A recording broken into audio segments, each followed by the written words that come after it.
Bonjour à toutes et à tous, bienvenue pour ce temps de parole. Nous sommes toujours dans le cadre de l'affaire Roukia, du procès de l'affaire Roukia. Nous sommes avec le bâtonnier Najim Ahamada, mais c'est aussi l'avocat de Frédéric Blondel. Najim Ahamada, maître Najim Ahamada, bonjour. Bonjour. Alors, le procès fleuve, s'il en est. Hier, il y a eu beaucoup de rebondissements, encore une fois. Un Mathias Belmer qui disparaît de la circulation. Un Madame Zé qui, lui, arrive en fin de matinée. Mathias Belmer a été retrouvé. Il a été interpellé. Sera-t-il, confirmez-vous sa présence aujourd'hui au palais de justice?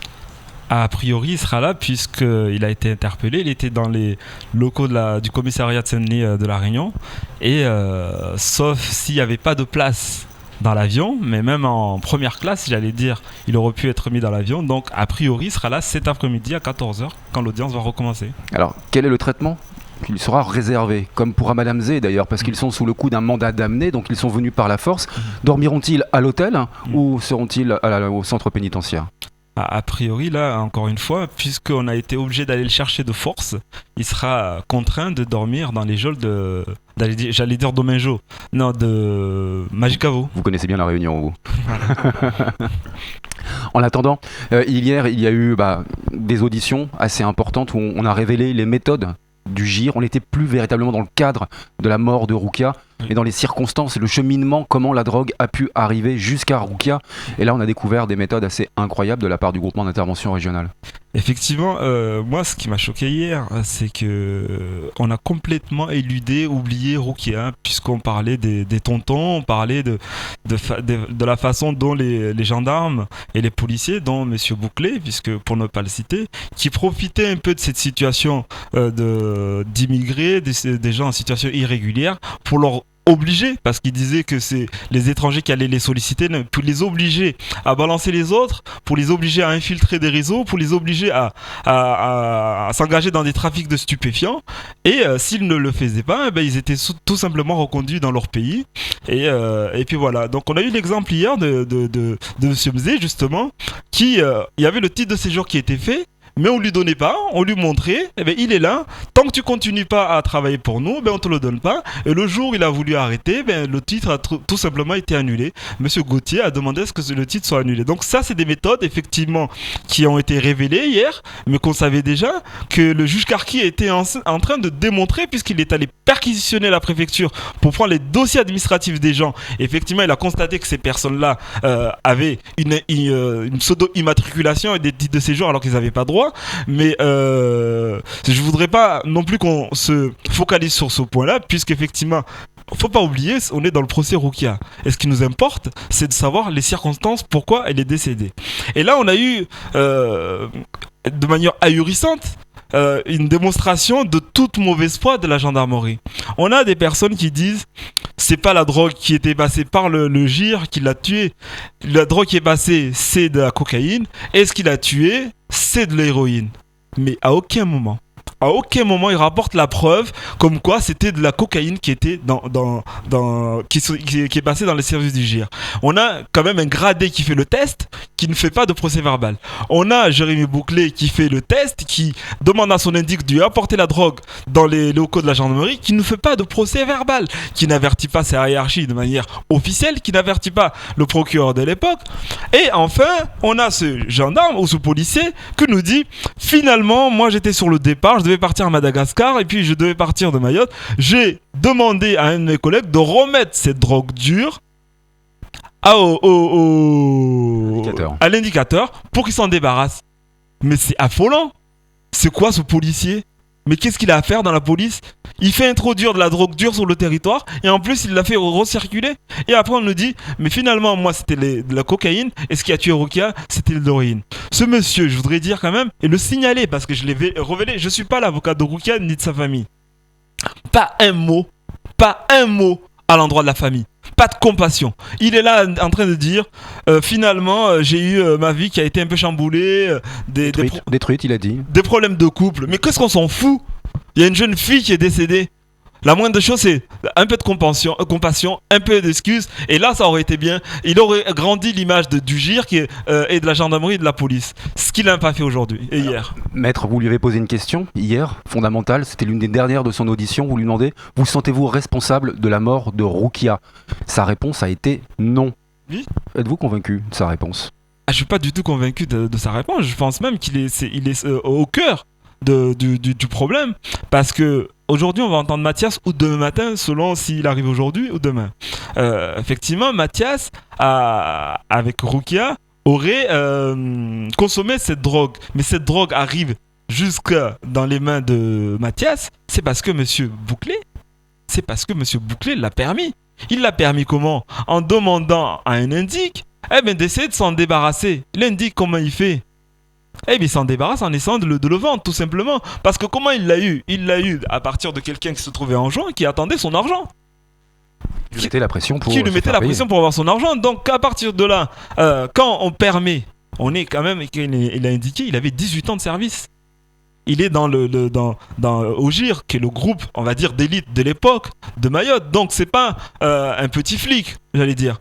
Et qui permet, d'après ce qu'il dit, il voulait s'en débarrasser puisqu'il était hors cadre légal, puisqu'il n'avait pas fait de procès verbal.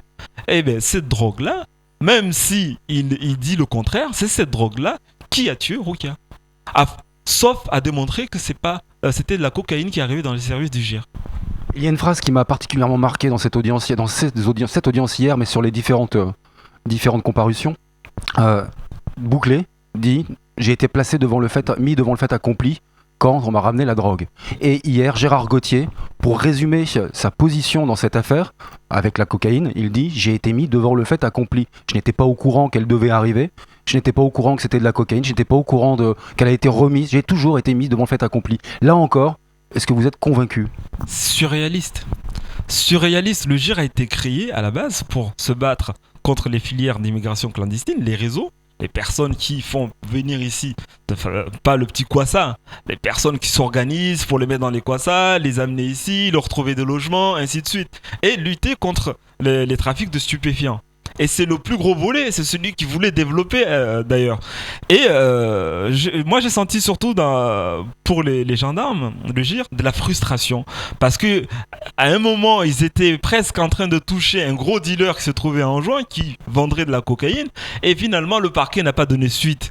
Et là, je pense qu'ils voulaient démontrer, ils voulaient prouver ça. Et comment ils le prouvent? Par tous les moyens. Quitte à provoquer eux-mêmes un trafic, quitte à eux-mêmes à importer quelque chose, et enfin, dire, puisque finalement ils étaient hors cadre légal, le procureur pas averti, la hiérarchie de la gendarmerie pas averti, ils se retrouvent avec cette drogue qui effectivement arrive sur le territoire, ils savaient plus quoi en faire. Donc c'est pas le fait accompli, c'était tout simple à faire. On appelle le procureur, on l'avertit qu'il y a effectivement quelque chose qui est arrivé par un indique, tout est régularisable.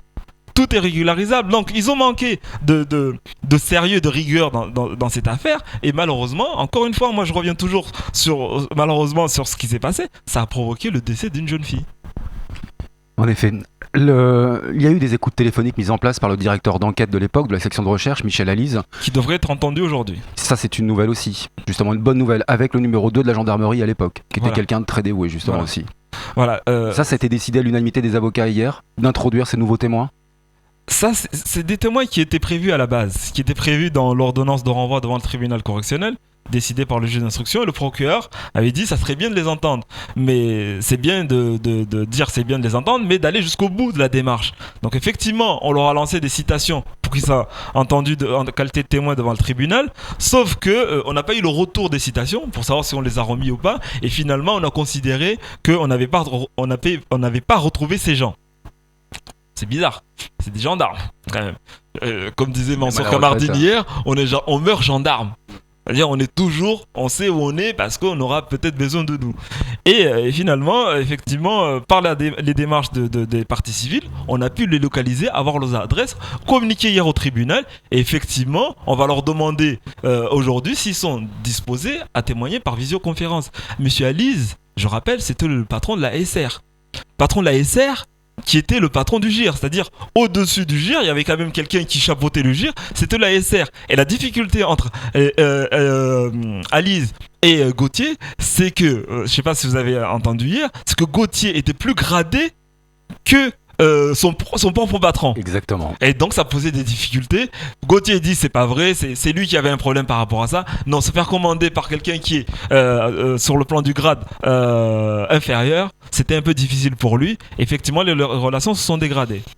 Qui plus est, Michel Alice a été mis dans un placard avant le terme de son contrat. Effectivement, parce qu'il faisait son travail tout simplement. Il montrait les carences et les errements du GIR. Puisqu'il a été saisi par le juge d'instruction pour enquêter, il a mis sur écoute Gauthier des écoutes assez éloquentes. Parce que quand on parle de Roukia en parlant de Soussou, quand on s'inquiète pas de ce qui s'est passé, mais pour dire on va trouver un moyen de s'en sortir et de tuer le dossier, ça c'est dans les écoutes. Et donc effectivement il faisait son enquête et il découvrait effectivement que le GIR se permettait de faire des choses qui n'étaient pas permises par la loi. Flo ? Oui, moi j'aimerais poser une question aux bâtonniers. C'est un énorme procès, une grosse logistique, des gens qui viennent de partout, de métropole, de la Réunion, et Mathieu Belmer au milieu de tout ça, qui au départ est sans avocat. Comment ça s'organise quand on est bâtonnier, un procès comme ça ? Moi, en tant que bâtonnier, c'est que en plus intéressé par le procès dans le sens où je suis l'avocat d'une des personnes, je me suis inquiété franchement depuis pratiquement 2 mois de la tenue de ce procès. Ouais. Comment je voulais savoir si tout le monde était disponible, je voulais savoir si tout le monde avait un avocat. Effectivement, c'est comme ça que je découvre Mathias me dit qu'il n'a pas d'avocat. J'interviens auprès du procureur pour lui dire cela, j'interviens auprès du procureur pour lui dire qu'il n'a pas il dit ne pas avoir de convocation, ce qui était faux, et je m'inquiète de savoir si un avocat de la place est disposé à prendre au dernier moment, au pied levé, son dossier. Donc je m'inquiète pour la tenue du dossier parce qu'on a attendu 5 ans qu'il ait lieu et franchement je ne voulais absolument pas qu'il soit renvoyé parce que renvoyer pour réunir encore 10 personnes à une date, c'était un peu impossible. Ouais, c'était force d'anticipation. Dom, vous avez une question ? Oui, tout à fait, très rapide. Najim Amada, est-ce que cette affaire doit monter plus haut ? On s'arrête pour l'instant au patron du GIR, mais ces gens-là ont des patrons. Est-ce qu'on doit aller encore plus haut ? Pour l'instant, on s'est arrêté à un gendarme et un policier qui étaient j'allais dire des simples agents, mais quand même des gradés. Mais le patron du GIR lui-même, Gauthier, il est dans le procès en qualité de témoin. Et un témoin qui était dans les faits, quasiment, il avait la place d'un accusé ou d'un prévenu. Pourquoi ? Il a été interrogé hier pendant plus de 4h30. 4h30, vous imaginez, pour quelqu'un qui est témoin. Il a fait une déclaration pendant 1 heure. 1 heure, il a parlé. Les autres prévenus, ils étaient entendus 1/2 heure, 1 heure grand maximum. Monsieur Gauthier, témoin, entendu pendant 4 heures. C'est pour ça qu'on a fini hier à 11 heures. Vous imaginez ? Et donc, effectivement, il y a lui. Peut-être que sa responsabilité devrait être recherchée, sans doute même. Mais il y en a d'autres. On le sait. Et c'est là la difficulté dans ce dossier, puisque on a tout fait pour que ces personnes-là soient protégées. Et ça, on l'a dénoncé avec Maître Kamardine, Larifou. On est allé dans les médias, on a écrit au président de la République, à la chancellerie, en disant voilà, on est dans une république qui doit être nickel, propre, et on ne doit pas protéger, selon les rangs, les gens. En guise de conclusion, vous êtes en train de nous dire très clairement que quoi qu'il arrive, Gérard Gauthier, l'ancien patron du GIR, ne risque rien. Absolument rien, c'est fini. L'affaire... Enfin, non, il y a 2 autres affaires à l'instruction actuellement, dans lesquelles effectivement M. Gauthier sera entendu, a été entendu et devra s'en expliquer. Trafic de stupéfiants en bande organisée, on est bien d'accord. C'est vous qui le dites, moi je ne peux pas le révéler puisque je ne suis pas, encore une fois, dans le secret, mais je le sais pour l'avoir entendu hier, qu'il est effectivement dans 2 autres affaires qui vont être jugées, qui sont à l'instruction actuellement. Donc effectivement, sa responsabilité peut-être pourra être recherchée à un moment ou à un autre, mais dans ce dossier-là, sur l'affaire du décès de Roukia, sa responsabilité n'est pas mise en cause. Maître Najim Amada, merci beaucoup et bon courage pour ce procès qui continue avec une journée qui va être particulièrement chargée. Merci. C'est fini pour ce temps de parole.